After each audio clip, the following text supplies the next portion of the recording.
اس آیت کا اشارہ جس حیاتی وحدت کی طرف ہے. اب یہ جو ہے علامہ اقبال کی جو ہے اس خطبات میں قرآن مجید کی آیات کی تشریح میں بڑی غلطیاں کی ہیں.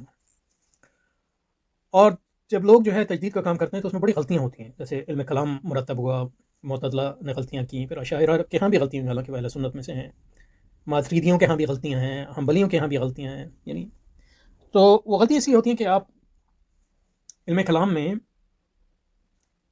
اسلام کو فکر ایک غیر اسلامی فکر کے مقابلے میں اس کی حجت ثابت کرنے کی کوشش کرتے ہیں، اور اس کو ثابت کرنے کے لیے اس غیر اسلامی فکر کو جو ہے استعمال کرتے ہیں. جیسے مسلمانوں نے یونانی فلسفے اور حکمت کو استعمال کیا، اس لیے نہیں کہ مطلب وہ یونان گئے اور وہاں سے اس کو لے آئے، نہیں، وہ پہلے ہی وہاں تھا، کیونکہ مسلمانوں نے وہ علاقے فتح کیے جہاں یونانی اور رومی تہذیب کا غلبہ تھا یا اثر و رسوخ تھا. تو پھر وہ اور لوگ جو ہے عیسائیت سے مسلمان ہوئے تو ان کے یہاں یہ علوم رائج تھے.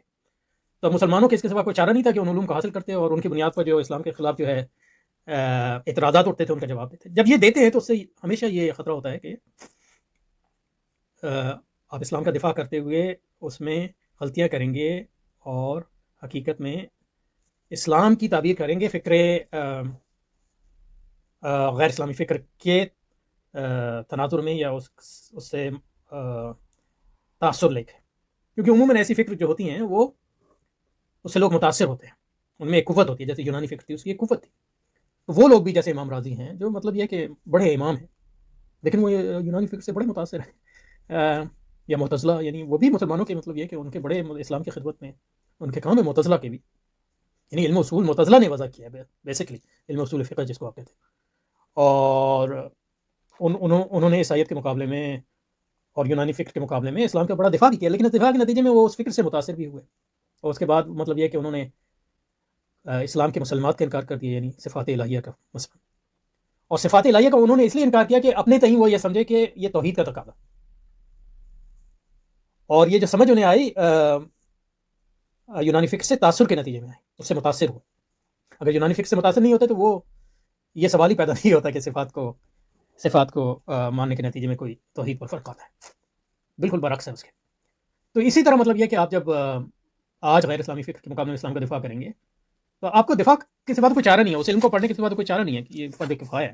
کہ مغرب غالب ہے، ہم اس کو جو ہے یعنی پھونک مار کے جو ہے اس کو یا اس سے غد نظر تو نہیں کر سکتے. آپ کہیں کہ اپنے جو ہے ایک 2 گز کے جو ہے بنا لیں اور اس میں اپنے آپ کو جو ہے محفوظ سمجھا. ایسا نہیں ہے، کیونکہ وہ ہر جگہ موجود ہے اور اس کا غلبہ جو ہے ہر جگہ سرایت کیا ہوا ہے. وہ ایک عالمی تہذیب ہے، آپ کے کالجوں میں، اسکولوں میں، آپ کی یونیورسٹی میں پڑھائی جاتی ہے. آپ کے مفکرین اور آپ کے کرتا دھرتا وہ سب اس سے متاثر ہیں. تو جب آپ اسلام کا دفاع کرتے ہیں اس فکر کے مقابلے میں، جیسے علامہ اقبال کر رہے ہیں، تو پھر آپ اس فکر سے تاثر لیتے ہیں اور اس کے زیر اثر پھر اسلام کی تعبیر جو ہے ایسی کرتے ہیں جو اس فکر سے لگا کھاتی ہو. تو اس کے نتیجے میں آپ ایسی تعبیر کرتے ہیں جو تعبیر جو ہے تحریف کے قریب آ جاتی. تو اس لیے ہمیشہ یہ ضرورت رہتی ہے کہ علم کلام میں جو لوگوں نے کام کیا اس کی اصلاح کی جائے. جیسے امام غزالی آئے انہوں نے اصلاح کی، یا پھر امام ابن تیمیہ آئے انہوں نے اصلاح کی، یا پھر امام شاہ ولی اللہ آئے انہوں نے اصلاح کی، وغیرہ وغیرہ. یہ تو بڑے بڑے نام ہیں، لیکن بہت سے ایسے نام ہیں جو یعنی مطلب یہ ہے کہ اتنے مشہور نہیں ہیں، لیکن وہ بھی تو اللہ تعالیٰ یہ ہمیشہ اس کی ضرورت رہتی ہے. تو یہ تو بڑے بڑے علماء ایسے غلطی ہیں. علامہ اقبال تو کوئی عالم دین بھی نہیں ہے، تو ان سے تو اور بھی غلطیاں ہیں اس لحاظ سے. تو یہ بھرا پڑا ہے اس سے.